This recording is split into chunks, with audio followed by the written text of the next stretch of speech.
Well, that day I went in to train. There was a game against Barça B. There was a lot of rain that day. The ground was heavy. I played the whole game with pain in the knee, the same as before. And the fact is, my knee ended in quite a bad state. All the players had the day off the next day. I went in to train.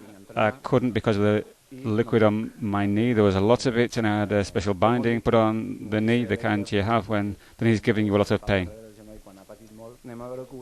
I saw Dr. Kudat, and I told him the pain I'd been having for quite some time by then.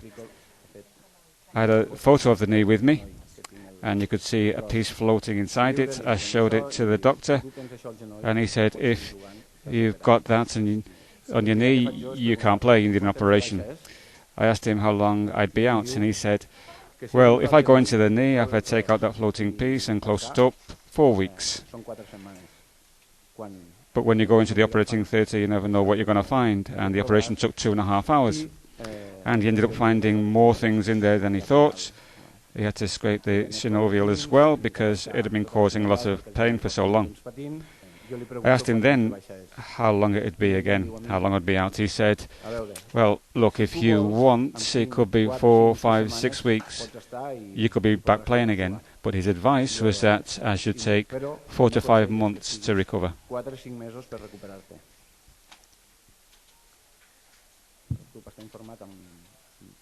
The club was kept informed throughout.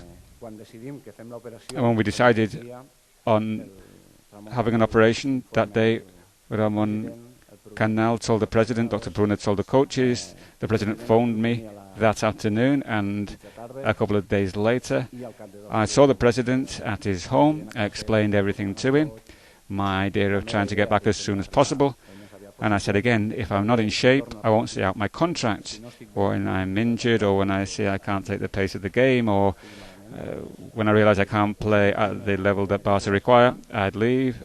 I'd say thank you to everybody, and I'd go home. And the president said that I should relax and get fit again. I never thought about going to Milan, about having to give up the game. Yes, I thought about that, but never about going to Milan. But my idea is very clear. I want to carry on here at Barça. And when I can't do that, if I still want to carry on playing football, if I'm not at the level to do that here at Barça, or the club decide I can't, then I'll look at other options. But my only thought right now is for Barça. And what I want more than anything is to retire here.